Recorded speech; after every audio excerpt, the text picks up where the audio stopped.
Hey there, and welcome to That's Audacious, where we share entrepreneurial stories from amazing leaders to inspire and motivate you to be bold, brave, and audacious. I'm your host, Lauren Clemett, the brand navigator, here to share stories that will make you say, well, that's audacious. Hello and welcome to the latest episode of the That's Audacious podcast. And I have the fabulous Rose Davidson with us today. Rose is the host and producer of the Talking with Experts podcast. And it's very unusual for Rose because now she's in the hot seat being interviewed. Normally it's the other way around. So Talking with Experts is a top 5 globally ranked and award-winning podcast featuring insightful conversations with industry leaders and entrepreneurs. But in addition to hosting this amazing podcast, Rose also is skilled in helping other people learn how to navigate the waters of becoming a podcast host and hosting their own shows. She has something called the signature Opal system, which we'll go into a little bit more today as well. But Rose, it's fabulous to have you on the podcast. Thank you for being here. Tell us a little bit more about how you got started in podcasting. Well, it's a bit of a story. Back in 2020, when we're all in lockdown and we're all fabulous and all doing stuff, I noticed a lot of businesses were closing, and I felt for them. And I thought, these are bricks and mortar businesses, and I thought, wow, there's got to be something that you can do. I had heard of podcasting. I hadn't listened to one, but people were talking about podcasting because we were locked down, we had nothing better to do.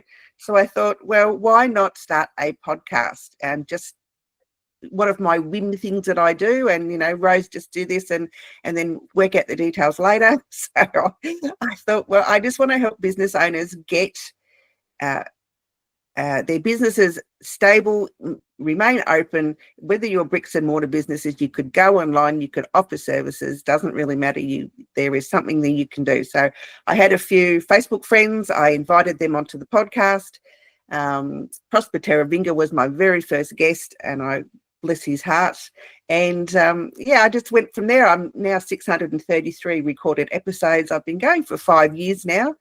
I'm loving it, and I've met some incredible people along the way. It's just fabulous. So I just wanted to help people. Basically, it's what I started for. I wasn't in it for the money. I was just wanting in to help people. I love it. It's one of the nicest things, isn't it? When you have an idea, I call them a brain fart. You have a little brain fart, and then you leap and grow wings on the way down and figure out how it all works and how to do it. But you've done such a great job. 630 episodes, Rose. You were saying in the chat before we got recording today that, if you get past 5 episodes in your own podcast, if you've recorded 5, you're doing a good thing. What is it that people... I mean, that's a lot of episodes you've recorded over 5 years.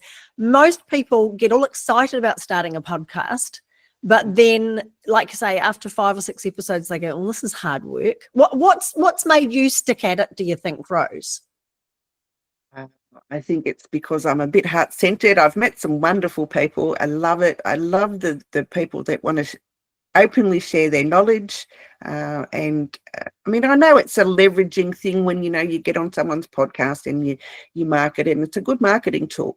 However, the people that I've had on are just so incredibly insightful, and they offer the best advice. And sometimes I go back and re-listen to the episodes just to get some clarity on something that I might be having a bit of a challenge with. So, if you get past 5 episodes, you're doing well, because the majority don't. As you say, they find that it's quite difficult. It is very time consuming, or can be if you don't outsource. But, I've kept going because I love doing it. And I think I've got nothing better to do. I'm not working. So why not, do 6 episodes a week and edit them and spend all that time making other people happy.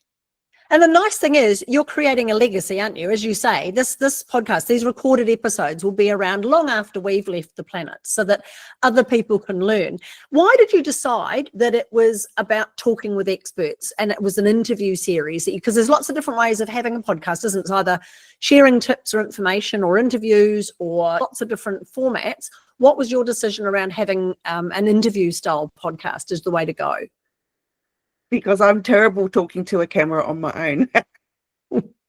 I have tried it. I have tried it so many times, and I just get the ums and the ahs, and I forget what I want to say. And I just find that if I can see someone's face, that I'm really comfortable with that. And so that's why I decided to do an interview thing.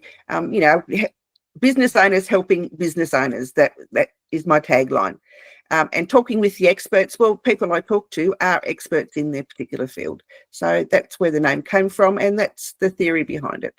Yeah, I love it. And I guess this is going to lean a little bit into your Opal system that we'll talk about in a second, but you must have a process for vetting people coming through. How do you manage that? Because if you've got people coming and saying, I want to be on your podcast, but they're not actually experts, how do you deal with that? I politely send them an email and say, I'm sorry, but your thing doesn't fit in with what I'm doing, what my podcast is about. But good luck in the future. I do have a set email that I do send to people. I actually belong to a platform called Podmatch, which is much like Matchmaker, but you get actually paid as a host to host your podcast. And I find some incredible guests through them. Alex Serafino's done an absolute wonderful job setting all that up. So I love it. Podmatch is great, and they vet people before they go on. So if they set themselves up as a guest, they're vetted before they're allowed to stay on the program. So Yeah, brilliant. I love Podmatch. You're right. Alex has done an amazing job. And Podmatch, if you're listening and you haven't heard about Podmatch, it is like a Tinder for podcasting. So you can start for free, and you can just go and put yourself on there either as a guest. I don't know if there's a cost to go on if you're a podcast. I'm not sure, Rose. Do you pay to be? The cost for guesting is paid, as far as I'm aware, and the cost for hosting is, I don't know, $6 American a month. It's not expensive. So it's not much to get your podcast seen and noticed. So there's it works both ways, doesn't it? You're helping promote the podcast to appear on, but also if you are an expert in your field, and we love the idea of using podcasts to grow your profile, because it's not just another backlink. You're giving people the sound of your voice, your brand. And if you're a speaker or a thought leader or an author or a business leader, and you want to grow your brand and your personal brand, to have someone hear you speak about what you're passionate about, it's a really great way to introduce yourself. So Podmatch, I'll put a link somewhere at the bottom of this recording, so you'll be able to find that as well. So let's talk briefly, Rose, about your unique approach, Opal system. Opal, organize, produce, arrange, and launch is what Opal stands for. Walk us through that a little bit more to give people an idea. If you're looking to start your own podcast, this is an idea of a system that Rose has. Yeah, well, it was one of my whims that I thought, let's just write a program that people can do online and learn how to start a podcast, and they can learn at their own pace. Now, O is for organise, as you said, and organise is, you learn about the law. This is where you choose your program strategies. The very beginning of it, where you pick your name, you pick your channel, your host channel, you set up your studio and do all those, really wonderful things. And then produce is obviously to go behind the scenes. And so you learn about being a great host. You also learn about being a great guest on other people's podcasts. You learn about building confidence on the camera, and how to find the perfect guests for your podcast. And in Arrange, this is where you do all the editing. So you learn how to structure an intro and an outro, and how to edit your podcasts, and what are the best platforms to be using. And then obviously there's Launch.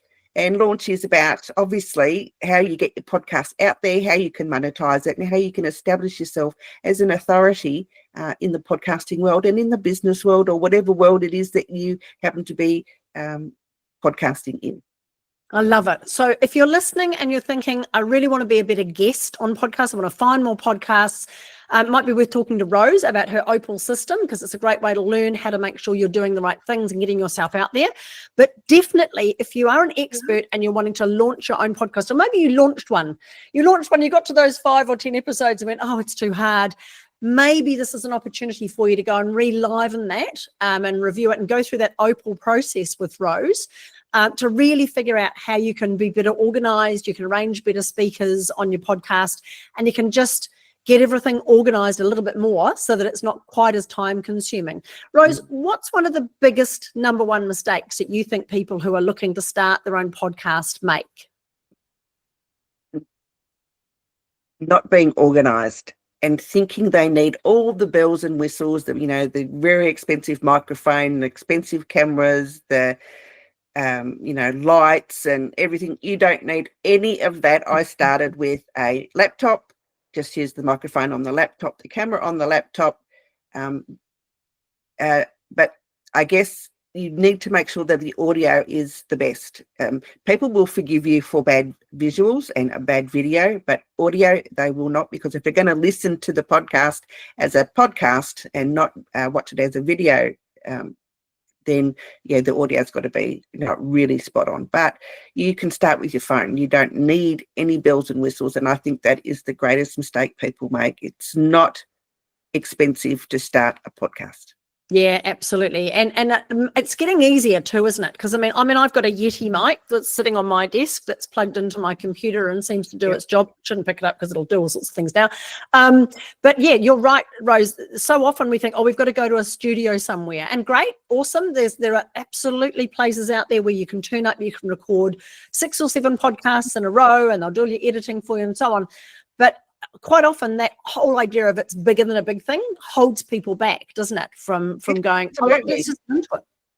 No, there's no need. There's just do what I did and just start. Just have the idea, have the intention, have the clarity of what you want your message to be, and just start. And you'll find more often than not that you love what you're doing.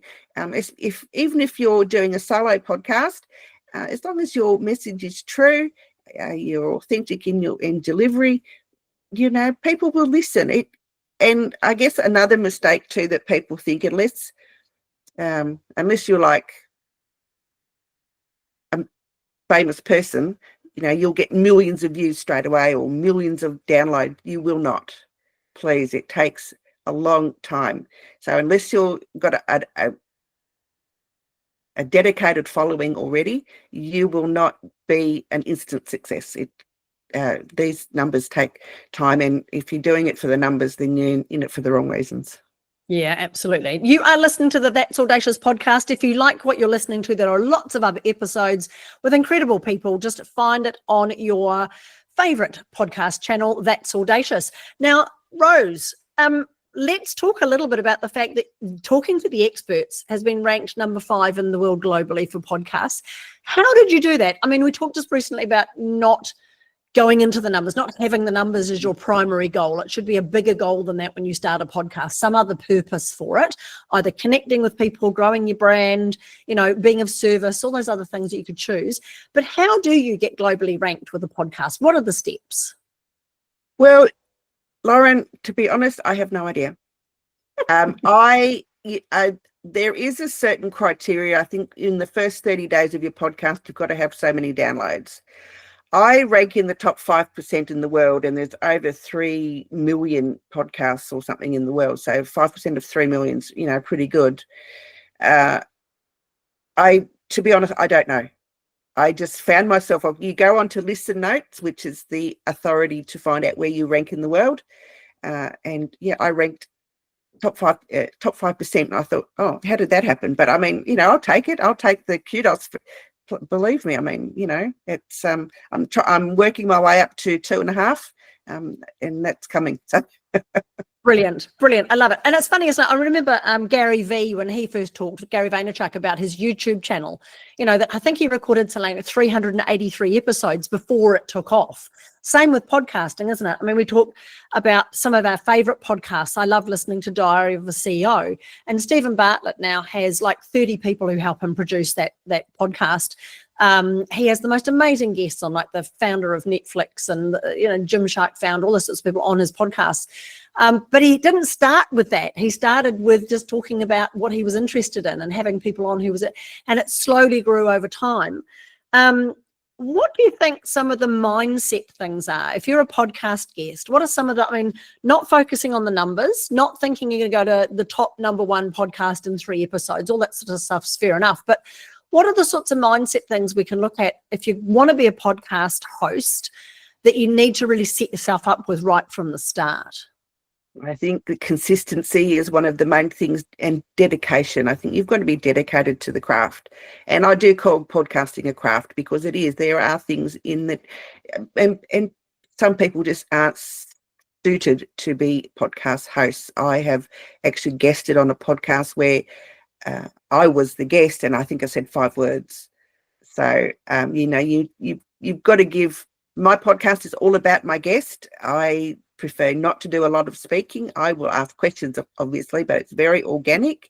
I love the fact that my guests want to share their knowledge, and that's why I do it, is because I love it just to be very authentic and very down to earth. And the editing's not even has bells and whistles. It's very plain and simple, and there's just an intro and outro and a few things in the middle, and that's about it. And that's how I like to have it, and my guests seem to like to have that way as well. Yeah, brilliant. I love it. Right, so down to the nitty-gritty today, Rose. If someone was looking at starting a podcast, we've now convinced them. They're like, okay, I think this is a good idea. I need to be a podcast host. What's the first step? The first step is to, I guess, decide what kind of podcast you want to have, whether you want to have a solo podcast or an interview podcast, or if it's something you want to share about, sharing music or information. So you need to decide that first before you do absolutely anything. That is and then you've got to also find out about the legalese and legalities of what you're talking about, because there are some topics which are a bit taboo. So you need to be mindful that you're not encroaching on anyone's copyright or stepping on anyone's toes at all. So make sure that you've got all the legal stuff behind you first. So that would be my very first things I would be doing. Yeah, brilliant. And is there any ideal length of a podcast? Like, I know some people who have 10 minutes, some people have an hour. Stephen Bartlett talks for up to 2.5 hours sometimes with people. I mean, is there any ideal length? No, it depends on what you want to do. You're the host. You set the ground rules. You do what you think is how long you want to interview somebody for, or how long you want to talk for. It's up to you. I do my podcast interviews for about 30 minutes. Sometimes they go over, sometimes they go under. It depends on the topic and how interesting the guest might be. I mean, sometimes their promo looks really great, the information they send you looks great, but sometimes they're not the greatest guest, and it's like extracting teeth trying to get information out of them. And sometimes it's really challenging, and I'm not a bad interviewer, but honestly sometimes I just feel like, why am I bothering? It can be quite a challenge. That's a really good conversation, actually. There's probably another whole entire podcast conversation we could have just around being a good guest and what the things are. But I guess being interested as a host and being interesting as a guest is probably a good start, isn't it? Absolutely. Yes. If you're not a conversationalist, then don't go on a podcast. That is my thing. Yeah, absolutely. And the other thing I think as well is leveraging your podcast. All very well to get on a podcast and have an interview and a lovely chat with somebody, but then when they send you the link and they go, hey, your podcast's live, to go, oh, I'm going to share it once on my social media and that's it. Probably not really great use of your time. There's so many other things you can do with your podcast, aren't they, these days? Absolutely. And I find it a little bit disappointing that, I share the links to my guests. I share assets for them to put up, and I'm finding that some of them aren't sharing, and to me it's disappointing. Why have you wasted your time to be on my show if you're not going to share to your guests, to your network, to your in your newsletters or whatever it is that you're doing? To me it's disappointing, and I don't understand why they bother, to be honest. And then there's the other ones who book in an interview and then they don't turn up at all without any explanation. Oh, that is such a mind-blowing, just really makes me angry. Don't do that. There's some don'ts, there's some do's and don'ts in this fabulous conversation we're having today that I absolutely love. Now, Rose, we always finish up our conversations, and unfortunately, we've come to the end of our chat about podcasts. But if you are listening and you want to know more, all of Rose's contact details will be somewhere on the page you're looking at, so you can get in touch with her, find out about her Opal system if you want to get started with your own podcast. And certainly, if you want to be a better guest and get on more podcasts, talk to Rose as well. And if you're an expert and you'd like to share your expertise, certainly apply to be on Rose's podcast. Make sure you show up to the interview and be interesting, and you'll be away, and leverage it as well. But Rose, we always ask the same question of all of our guests who come on the That's Audacious podcast. If you could go back in time, maybe to 2020, to when you first started your podcast, in the time where we were all in lockdown and trying to figure out what we're going to do with ourselves, what advice, looking back, would you give yourself today? Well, I would have been more organized. I wouldn't have done this on a whim. I would have done the research first, because I have been learning all through this. From 2020, I'm still learning how to run the podcast properly.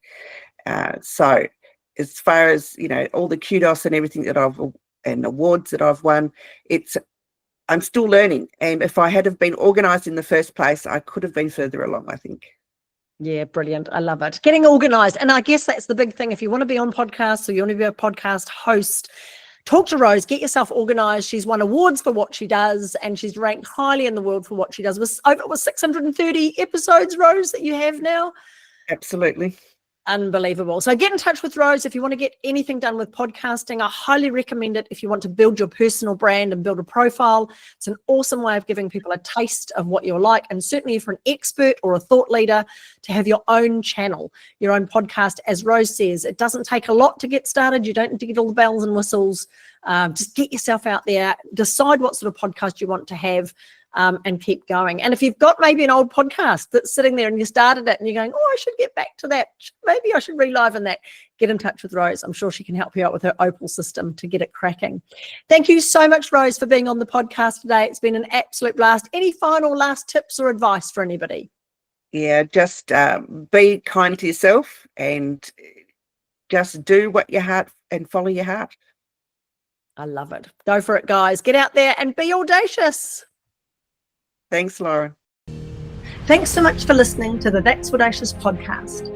Remember, there's no place for modesty in business, and you do deserve to be well known, well paid, and wanted.